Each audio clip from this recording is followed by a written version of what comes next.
This is not a single overnight operation. The military objectives that CENTCOM and the Joint Force have been tasked with will take some time to achieve, and in some cases will be difficult and gritty work. We expect to take additional losses, and as always, we will work to minimize U.S. losses. So General Kane giving us the latest headlines just minutes ago, the Pentagon giving our first update on Operation Epic Fury. We continue to follow many fast-breaking developments throughout the Middle East. The conflict against Iran's terror regime is now widening on multiple fronts. So on this Monday morning, it is day 3, but I would emphasize only day 3. I'm Bill Hammer here in New York, and good morning at home. Hello, Dana. Good morning. Good to be with you. I'm Dana Perino, and this is America's Newsroom. So the terror group Hezbollah now entering the fray. They fired over the Lebanon border into Israel. The IDF responding with strikes against the Lebanese capital of Beirut. So meanwhile, you have the Israeli Air Force continuing to unleash a mighty armada in the sky. Overnight, the IDF launching a wave of strikes in Tehran. So far, Israeli officials confirming that strikes have killed more than 40 Iranian commanders since the operation began. That includes top Revolutionary Guard leadership and Iran's defense minister. And in the Gulf, several U.S. warplanes crashed in Kuwait. Thankfully, all crew members have survived. The White House also releasing this photo of President Trump with his team gathered at Mar-a-Lago using a secure location there to keep a close eye on the strikes on Iran as they unfolded. And moments ago, Joint Chiefs of Staff Chairman General Dan Kane giving the big picture on the high stakes of the operation for the United States, adding that more U.S. forces will be deployed in the conflict. Our mission is to protect and defend ourselves and, together with our regional partners, prevent Iran from the ability to project power outside of its borders and be ready for follow-on actions as appropriate.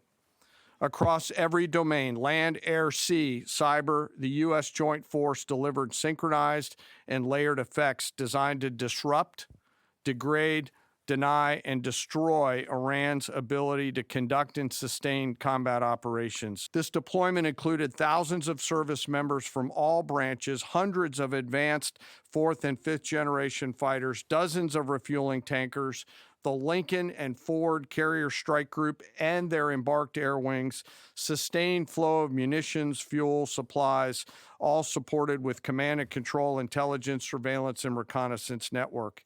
And the flow of forces continues today. In fact, Admiral Cooper will receive additional forces even today. This was a massive, overwhelming attack across all domains of warfare, striking more than 1,000 targets in the first 24 hours. We are now roughly 57 hours into the operation. Operation Epic Fury stands as a reminder of what the United States military uniquely delivers: the ability to project power on a global scale with speed, surprise, precision, and overwhelming force when and where our nation requires it. So now we have Team Fox coverage. Lucas Tomlinson joins us live in Istanbul, Turkey. Alexander Hoff is standing by for the latest headlines from the White House. Trey Yingst is live on the ground in Tel Aviv, and that is where we begin a new day and a new hour. Trey, hello. Yeah, Bill, Dana, good morning. The Israeli military tells Fox News right now they are striking the Iranian capital of Tehran. This comes as the Iranians are responding with more ballistic missiles against this country, wounding 10 people in the southern city of Beersheba this morning. And overnight, this conflict expanding. The Lebanese militant group Hezbollah, Iran's largest proxy, getting directly involved in the fight, launching rockets over the border into northern Israel, targeting the city of Haifa. Israel already responding, as you can see in this video here, the aftermath in the Dahya neighborhood of Beirut. They are striking a variety of targets, and they say the leader of Hezbollah, Naim Qassem, is a legitimate target. One resident in Beirut describes what he saw and heard. At first, there were 3 explosions. They were a bit far. We went up to the roof and saw that the explosions were behind us. We could only see the smoke. After about 10 minutes, there was another strike right behind us. We all fled, and after another 10 minutes was the last strike. It was 3 consecutive strikes. We came here, and thank God we are okay now. New video from the Israeli military shows how they are going after Iran's ballistic missile launching positions. Despite these efforts, the Iranians are still getting off a number of barrages both day and night. We have seen here from Tel Aviv these missiles soaring through the skies, being intercepted by Israel's advanced missile defense systems. We do expect advanced coordination to continue to try and control this threat, but we know the Iranians are still firing on Israel and regional Gulf countries. Bill, Dana. Trey, thank you. Back to you for more headlines from the Middle East as they become available. I want to take our viewers through a number of things now that have developed over the weekend and what we think we are learning at the moment, given the Pentagon briefing and what we expect later today. To my right are satellite images from northwestern Iran. These are ballistic missile sites. You see the road wrap around this way? Look here and here in the before image. And then afterwards, you can see the missiles that struck and took out those launch sites here. Again, over here, northwestern part of the country, near the town of Tabriz. These are the before images here. I look at these structures on the ground, and I see what's left over on the after, and all those structures are gone.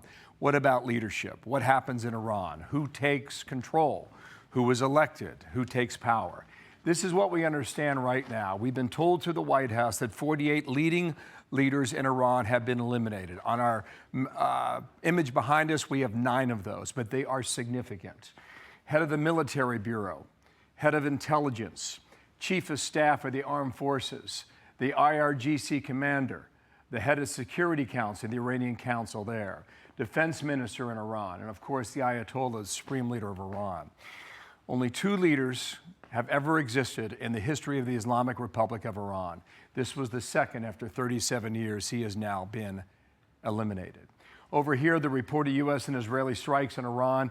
In green, you can see the reported airstrikes thus far. In white, the reports of explosions that we have seen actual footage, video footage of. Then in yellow are the confirmed airstrikes as well. Look at the green here. Strait of Hormuz is going to get a lot of attention down here. This town of Bandar Abbas, okay? The Strait of Hormuz at its most narrow point is 21 miles long. About a fifth of the U.S. oil supply, the global oil supply goes through the Strait of Hormuz every day. We're going to watch that throughout the day and see how that impacts markets. What I was talking about over there in the satellite images, these are up in the northwest corner of the town of Tabriz.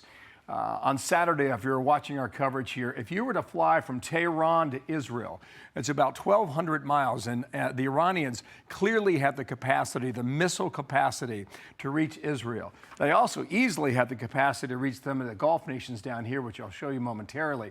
But these ballistic missile sites that are located in the western part of the country are such a deadly force against the Gulf nations and against Israel. That cuts down 400 miles. So the reach here from western Iran into Israel is only 800 miles. It's an easy reach for the Iranians. Over here quickly on the retaliations with the Iranians and what they have done in the regional strikes. We will note throughout our program how many civilian targets have been hit. Airports, hotels, these Gulf nations. But this is where the U.S. military is essentially established. Big Army base in Kuwait, big Navy base here in Bahrain, a big air base here, Al Udeid there in Qatar that's been built, Abu Dhabi as well. These are all locations that are easily right across the Persian Gulf into Iran for the military. Let me clear that off here and move to, and this is where the naval assets are set up. Quickly, I would just draw your attention, the USS Abraham Lincoln there in the Arabian Sea and the USS Gerald Ford just off the coast of Israel. These are the aircraft carriers. Nuclear-powered Ford, been at sea for more than 10 months, has capacity to do many, many things with his fleet of carriers and ships throughout the area. The reason we're showing you this map, and I'll wrap it up here, all right? A lot of times we get lost about these Gulf nations. Remember Kuwait, right? They've been hit. Bahrain, Qatar, Saudi Arabia, UAE, Oman, all of them pretty much held their fire, quite literally, until they were hit with some civilian sites. And then we saw over the weekend, Dana, that these Gulf nations have taken action and word at a minimum toward the Iranian regime today. So we bring in Joey Jones. He's co-host of the Big Weekend Show, which I watched last night. He's a retired Marine bomb tech, a great guy, and we are glad to have him here. Let's just listen to President Trump. This is call for number 1, talking about the sacrifice of American troops. As one nation, we grieve for the true American patriots who have made the ultimate sacrifice for our nation. even as we continue the righteous mission for which they gave their lives. We pray for the full recovery of the wounded and send our immense love and eternal gratitude to the families of the fallen.